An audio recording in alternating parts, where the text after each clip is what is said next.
Happy Sunday, everyone. Today we're talking about drugs, or what some people call drugs, others call medicine, others call transcendentalism, known by all kinds of names and descriptions, I suppose, but perhaps you've seen a lot of chatter online in recent months and maybe a few years about the use of what are often called psychedelics.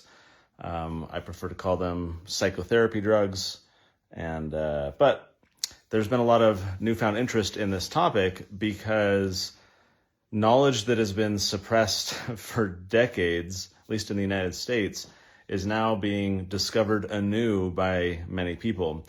Specifically, the power that these types of substances can provide for processing, trauma and dealing with mental illness.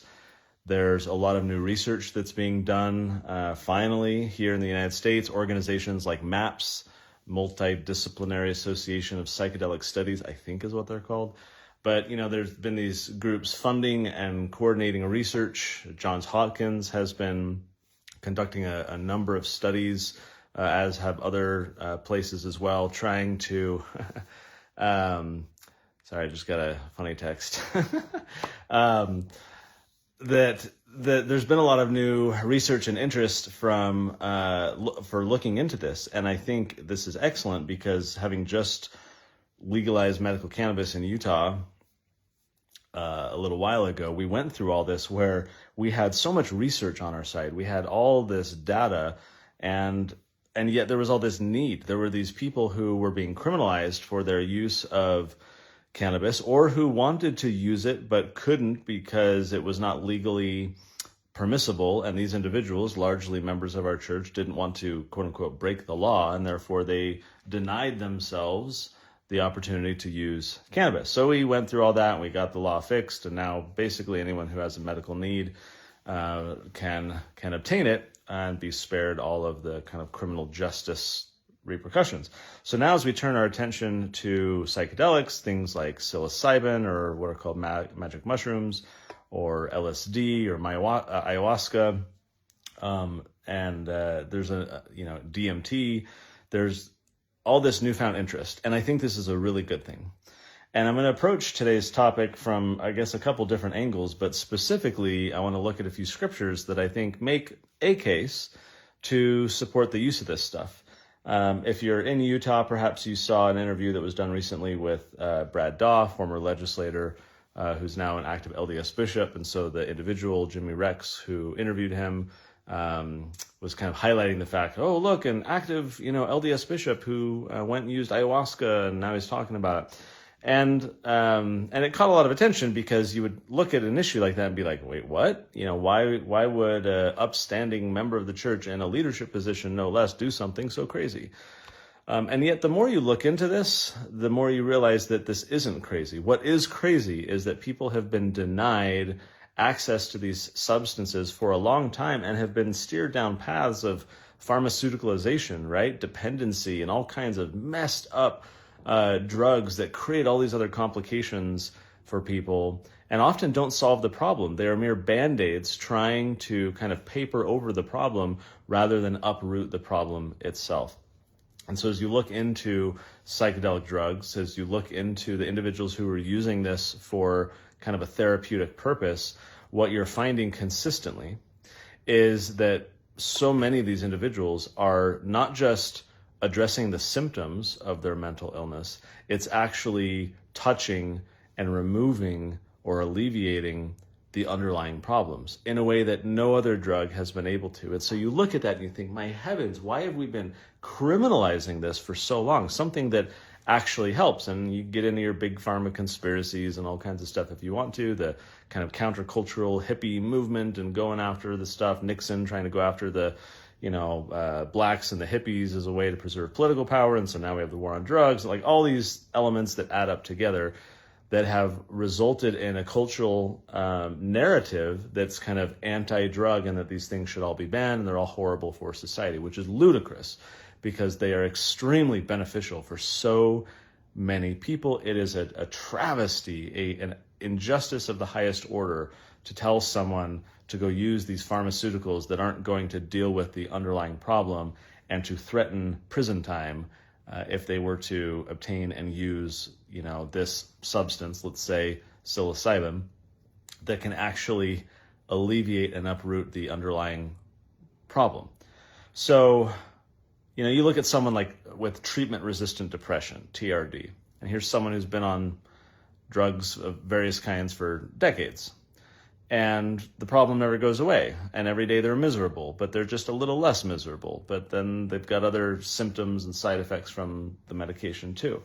That's no way to live. And so what you're finding in the Johns Hopkins studies and others is that here are these individuals who have treatment-resistant depression. In other words, depression that's resistant to these other treatments that have been used for a long time. And they'll do one experience with psilocybin, what we call magic mushrooms sometimes. Psilocybin is the active ingredient. And they're laying down and they're in a safe setting and there's a clinician there to keep watch, right? And they've got headphones and a little kind of whatever you call those things, little eye mat, or not eye mat, blindfold, eye mat. And they're just laying there letting this drug kind of rewire their brain, like address the neuroplasticity in the brain where it's like forging new connections where these connections were broken or damaged, and creating new positive pathways in the brain, literally positively rewiring the brain of people who have mental illness. And so you have these people with treatment-resistant depression who go and use a drug like this, again, in a safe setting and all the rest, and they're consistently saying that their depression is gone or has been substantially reduced in a way that no other treatment has ever been able to do, that the benefits of this treatment stay with them for months, where unlike their medications where every single day they're popping these pills, they can just once every 6 months use a bit of psilocybin and have the prolonged benefit. Like, it's just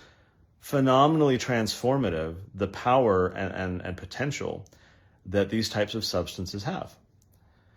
And of course, we're dealing with a mental health crisis. There's a shortage of, practitioners. There's hardly any good tools out there to address the underlying problems, right? Not just deal with the symptoms and help you manage it, and live day to day while kind of containing the anxiety or the depression or whatever, but what are the treatments out there that can actually uproot and resolve, these underlying issues that are presenting themselves with these various mental illness symptoms?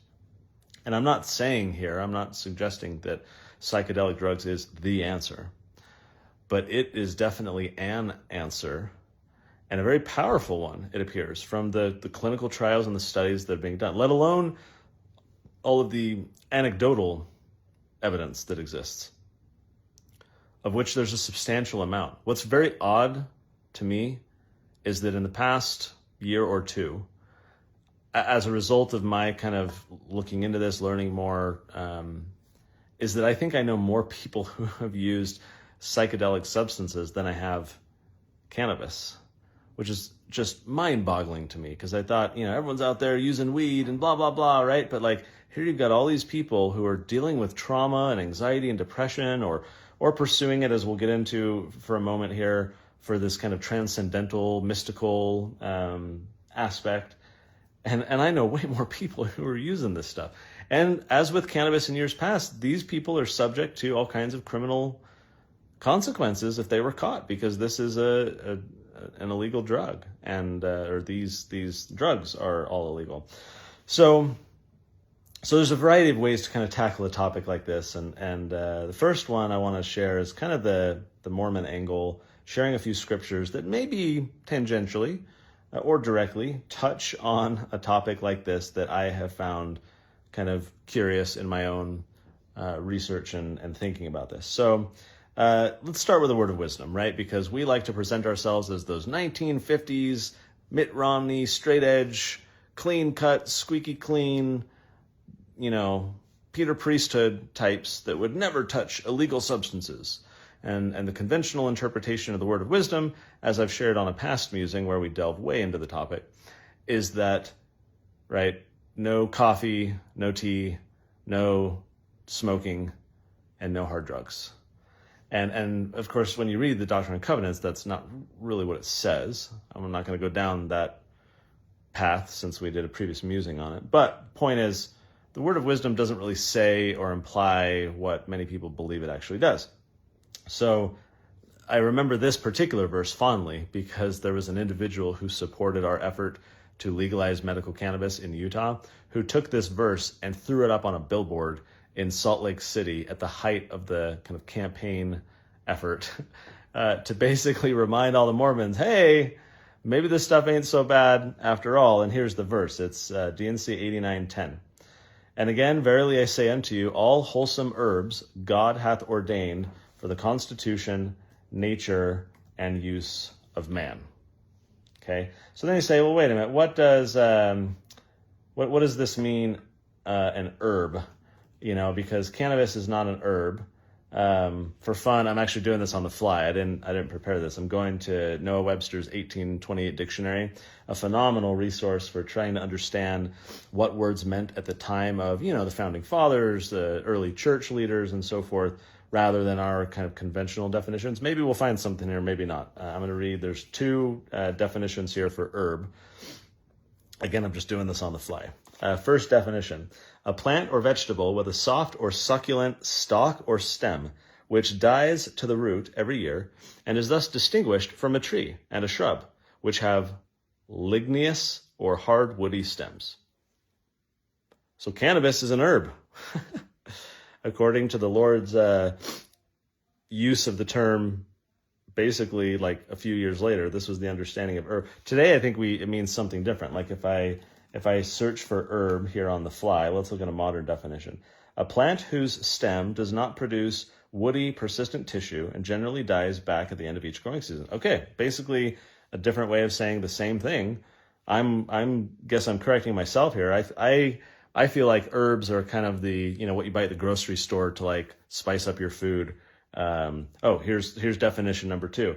Any of various, often aromatic plants, smelly, used especially in medicine or as seasoning. So I think that's what we typically think of when we think of herbs. Here is Noah Webster's second definition.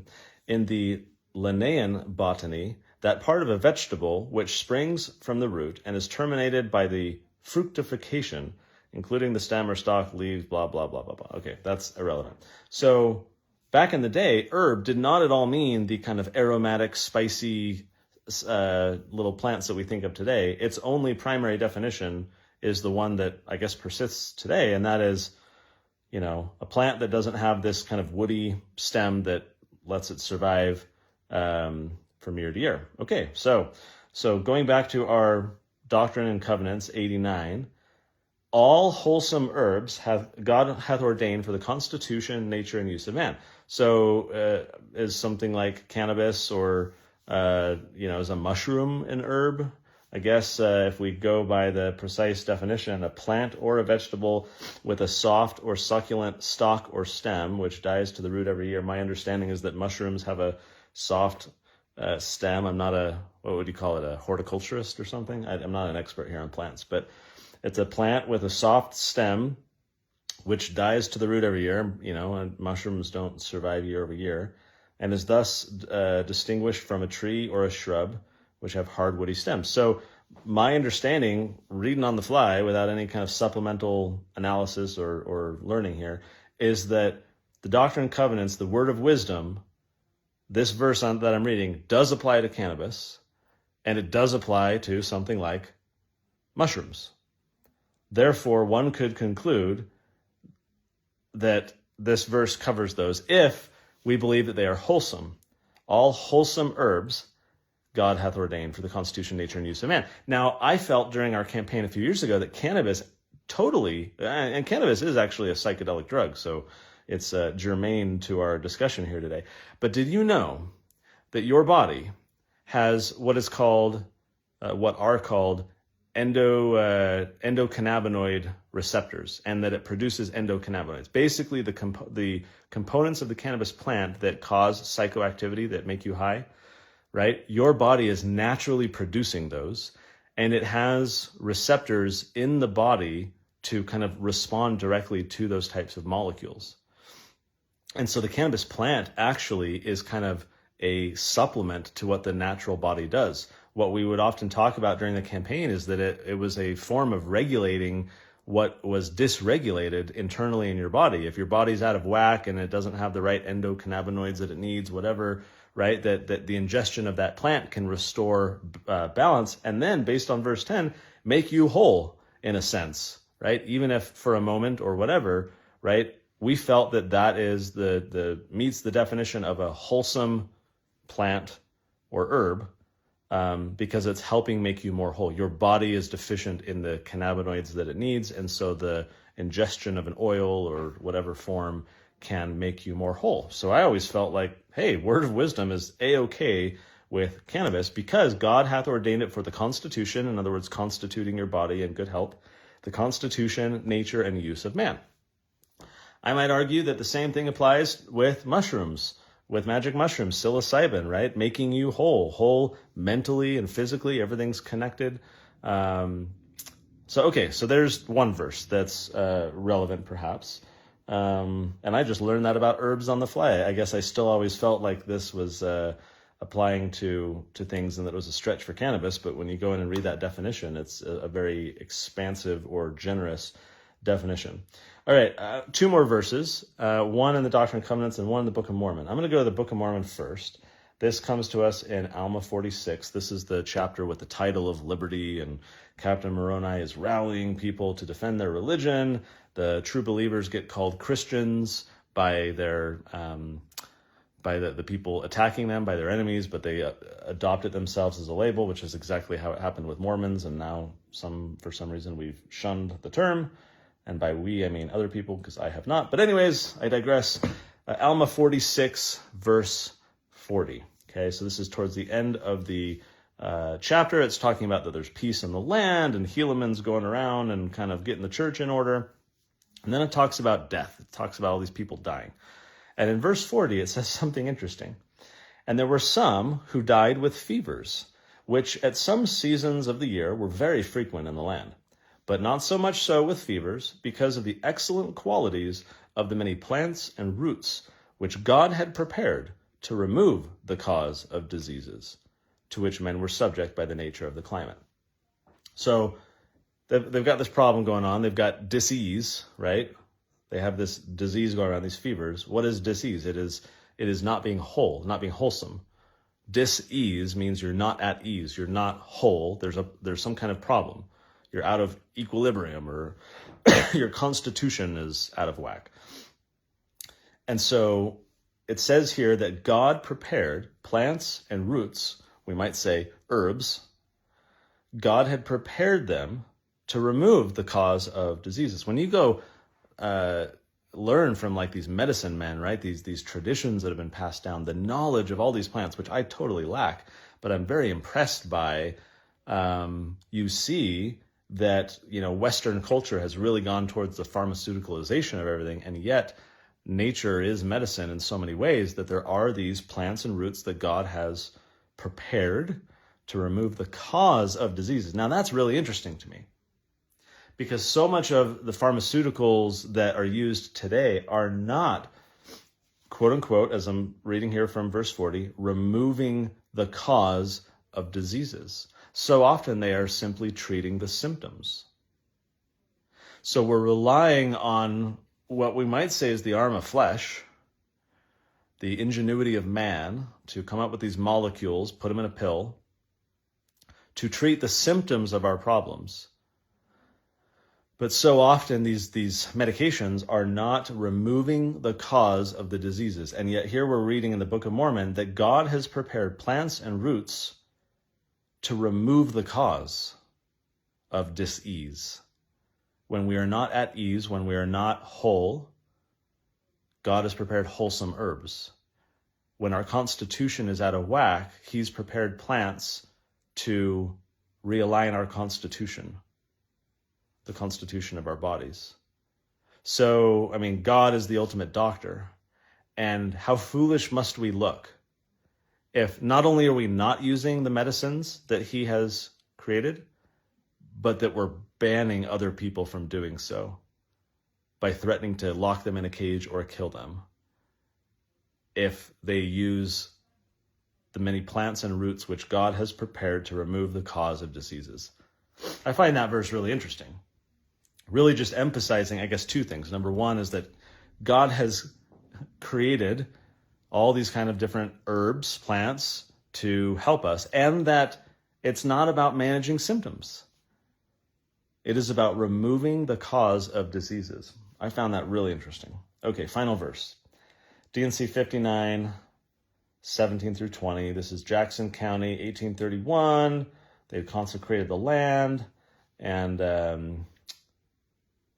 so here, apparently the preface here for this says, this revelation is instructing the saints how to keep the Sabbath, how to fast and pray.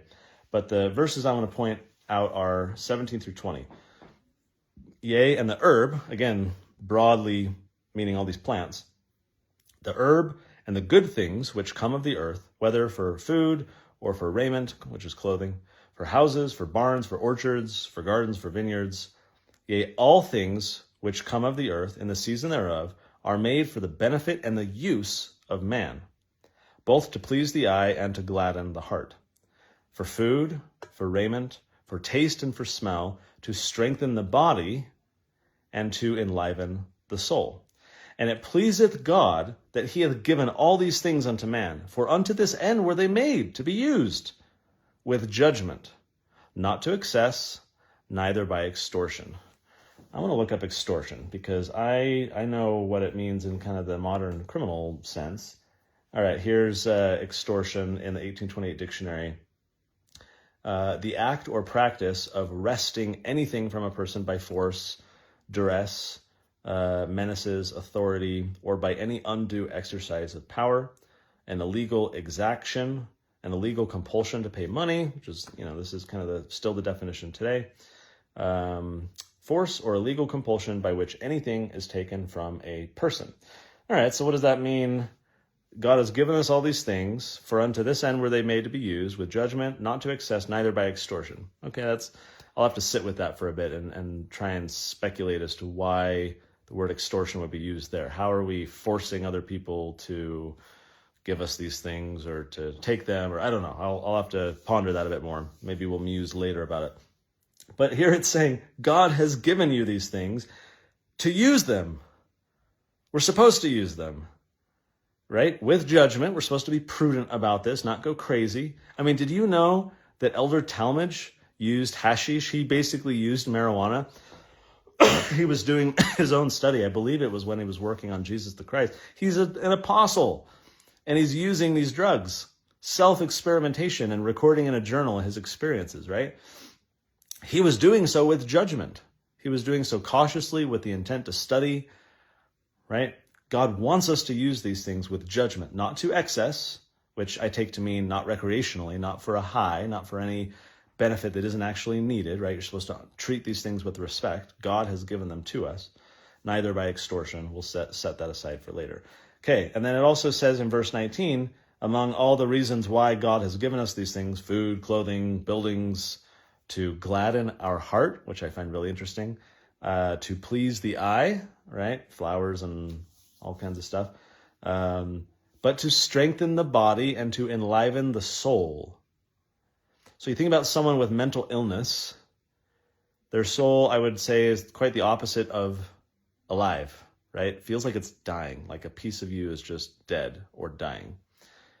And so to be given these plants to not just strengthen your body, which you think of, cannabis and pain management and, right, that all these kind of plants can strengthen our body, aside from just the nutrition aspect of actually ingesting our fruits and vegetables, okay?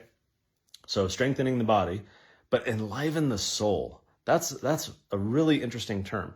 Now, if you eat a really good meal, right, your soul probably feels alive in one aspect. But I'm reading into this an opportunity to say that God has created these plants, as we read in Alma 46, to remove the cause of disease, right? But then back here to D&C 59, to strengthen the body and enliven the soul, to help people feel more alive. I believe then that these substances were created by God to help regulate emotion and mental balance. That, used respectfully, used cautiously, used with judgment, absolutely. But that there is a substance, there are plants here on earth that God has prepared to remove the cause of the mental illness, to strengthen the body, to enliven the soul. You see these testimonials from people who do these Johns Hopkins studies and others, these trials that they're going through, and it's mind-blowing. The hope, people saying, I have hope for the first time in like decades. I feel happy. I can't remember the last time I felt happy. And over again, you get these testimonials from people who have had these experiences. I would say, having read a lot of these stories, that their souls feel alive for the first time in a long time. So God is over here saying, I've given you these things, the herbs, the good things which come of the earth, for this reason, to strengthen your body, to enliven your soul. And it pleaseth God that he has given all these things unto man, for unto this end were they made to be used. God has given us these gifts, and then so many of us are scared to use them, afraid of the consequences, banning other people from using them.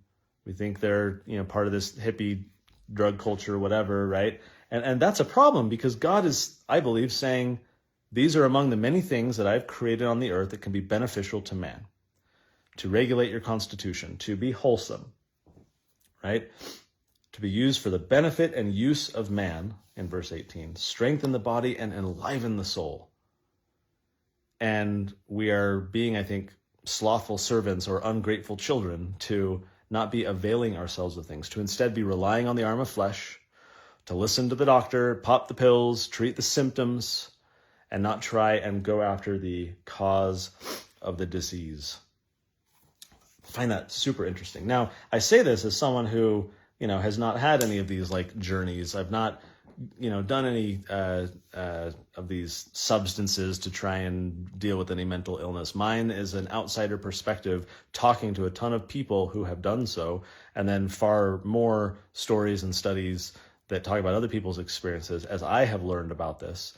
And as we are now working to make it legal. For those in Utah, you may know or remember that earlier this year we got a bill passed to create a task force, bring all these smart people together, look at the science, smart people meaning clinicians, researchers, doctors, and all the rest, to look at the available research that has been done in recent years on psychedelics and to formulate recommendations for how Utah might legalize these substances for mental illness. And then the hope is that next year we can actually set up a framework, having learned a lot from done this with cannabis, but with the specific nuances and needs that you have for these other substances, so that we can create a legal pathway for people who have mental illness to get not just their symptoms managed with pharmaceuticals, but to try and get some of these things treated. When you talk to someone who's done an ayahuasca journey, and I know many people who have, this is like a combination of, this root and this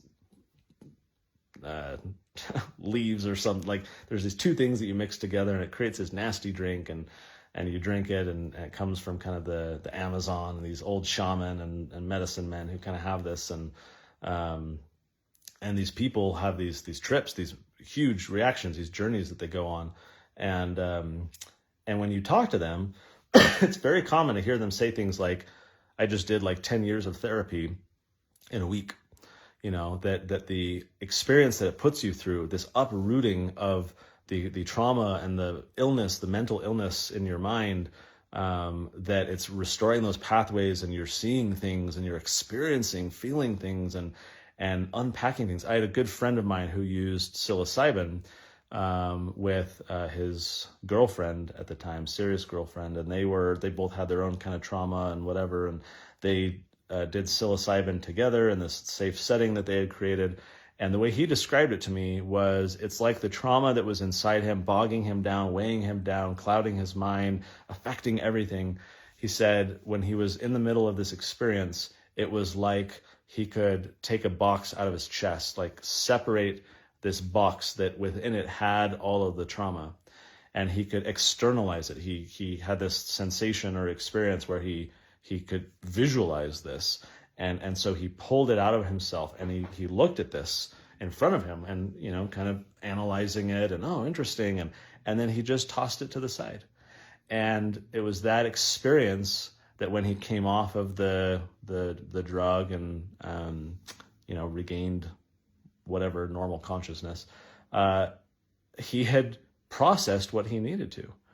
He had a reset. Those neural pathways did what they needed to do to get rewired. Like, he could move forward and let go in a way that he never could have with any other drug or anything else. And so when you hear people using these, they often will use language like that it's a substantial amount of mental health therapy of just sitting and talking to someone or using drugs or managing the symptoms, right? That it's like a decade worth of all of that slowly working through your issue in a very compressed amount of time. And I like that, and I see the hand of God. Like, how amazing is that, to bless these people's lives, to allow them to have an enlivened soul for years to come and not be bogged down for decades or whatever under these circumstances. And how amazing that God has prepared plants that can actually remedy these causes, right? Again, in the language of Alma 46, remove the cause of diseases. Now, in that case, it's talking about fevers, and it's something more specific to whatever, but how many other verses do we need? D&C 89, D&C 59, I'm sure there's others I've missed, saying that God has prepared all these plants, these herbs, these wholesome things for the use of man, to strengthen your body, to enliven your soul. He's pleased if we use them, and on and on and on and on, right? And so I see the hand of God in seeing these people's souls become alive in ways that they never were before. Now, there are a number of people who I know, and clearly there's many more out there, who use this not for a mental illness purpose, not to remove the cause of a disease, but for some kind of transcendental experience, to commune with God, to have these visions of the divine, to get an edge, and have these experiences. I mean, it's fascinating when these people do ayahuasca. You consistently hear about atheists who now believe in God.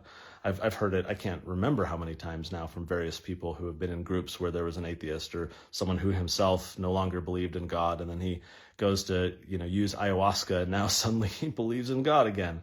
And it's very interesting. In fact, I've been reading, at the recommendation of a friend of mine who's really into this, I've been reading this book that's going to show up backwards for those of you on video. It's called The Immortality Key: The Secret History of the Religion with No Name by Brian Morescu.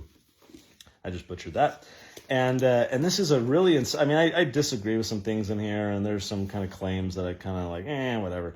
But there's some really fascinating history in here about the Greeks and the ancient mysteries, as they were called, and the travels that people would go to, what is it called? I'm going to pronounce it wrong. To Ellucius, Eleusis. And they were called the Mysteries of Ellucius. These Greeks would travel, and they would have this secret ritual where no one, like, you were forbidden to talk about it, yet everyone was going there for this transcendental experience to basically, have this kind of divine manifestation or vision, if you will. I'm going to read just a brief portion of this book. This comes from page 28.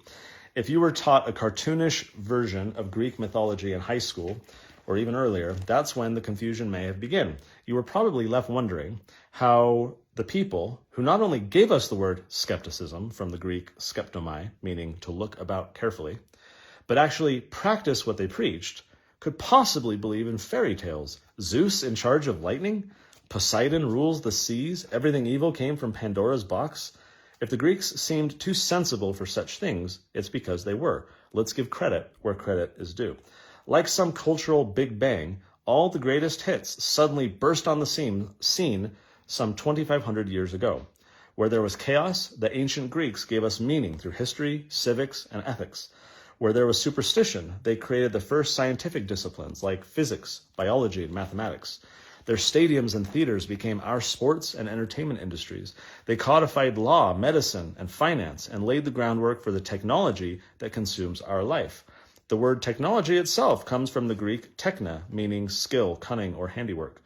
Social media has drawn us into a hyper excuse me, a hyper-connected global conversation that is entirely predicated on individual expression and the free exchange of ideas, fundamental rights that were virtually unheard of before the academies of ancient Greece. Every time we open up Twitter, Instagram, or Facebook, we are tapping into that awesome legacy celebrated in Raphael's iconic School of Athens. Plato and Aristotle, surrounded by their fellow Greek luminaries, thinking our world into existence. And here's the relevant part. Are we to believe the wisdom assembled on those steps got so much right, only to come up short on the most important questions of all?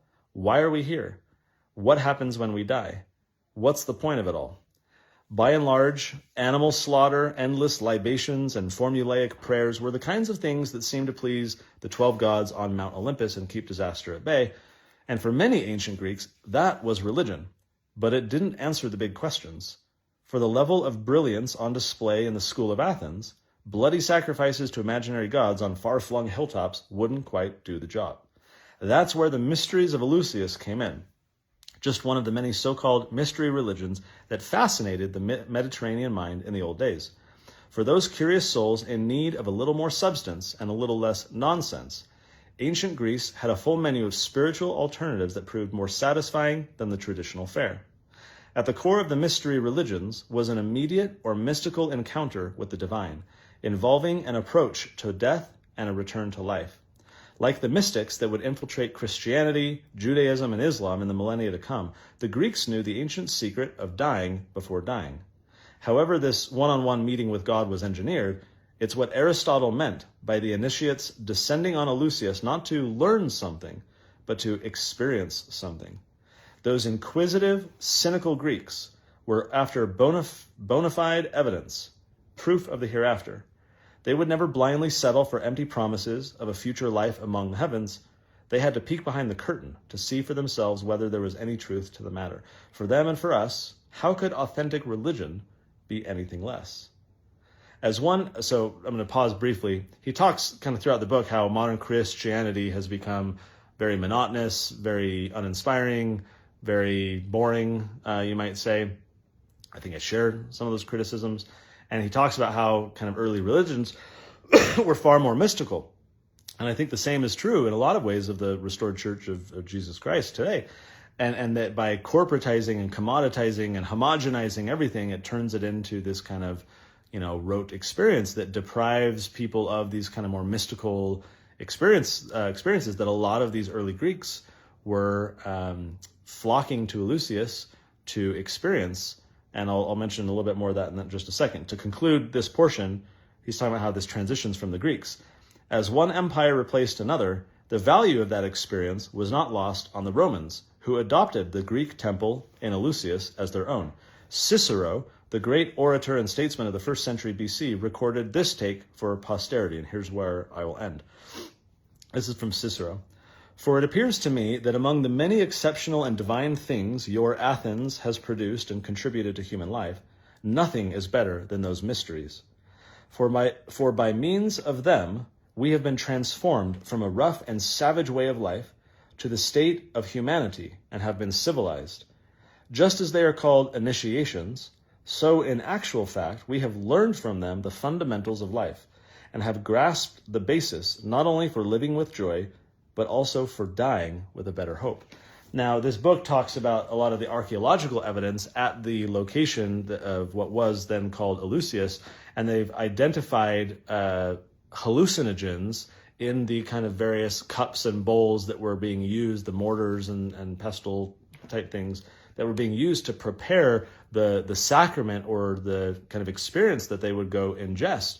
And it's widely believed from that research that it was, I believe it's called ergot, E-R-G-O-T, might be ergot, maybe like escargot, like French, I don't know. But it's this kind of fungus type substance that can grow in like barley, I believe, that becomes psychedelic. And so it's believed that this was being kind of engineered and cooked by these kind of priests at this temple, and that people were flocking there to have this psychedelic experience and commune with the divine.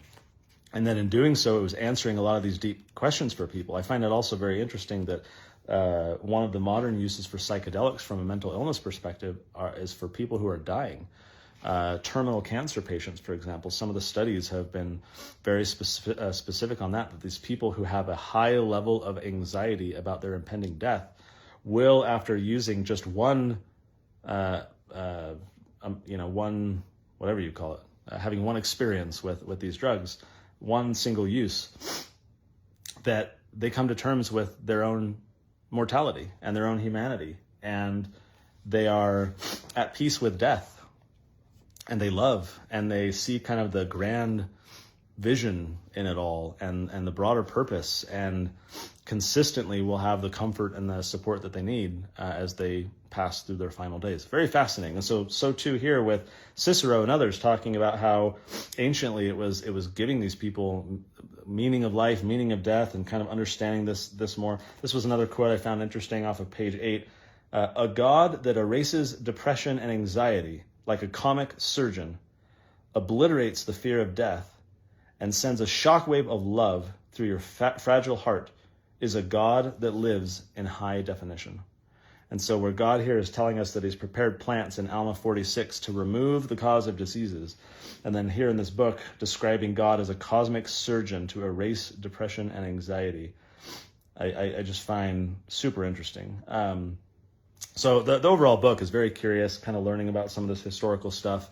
And as I said, I don't fully agree with everything, but it's been a very insightful book to understand the kind of historical use, because the war on drugs is this modern invention, and it's created colossal damage, and people for millennia have gone to commune and seek this kind of transcendental, mystical connection with the divine through these induced experiences. Now, I will say, I don't know that I agree with that. I mean, there are people who will go use ayahuasca and, you're seeing jaguars and you're seeing so-called Heavenly Mother that, and all these like experiences that people can't necessarily translate, and that lead them down different paths. And for those who are for me as a member of the church, I don't feel the need to have those types of experiences for some type of divine connection. If anything, I think that those types of experiences might be a shortcut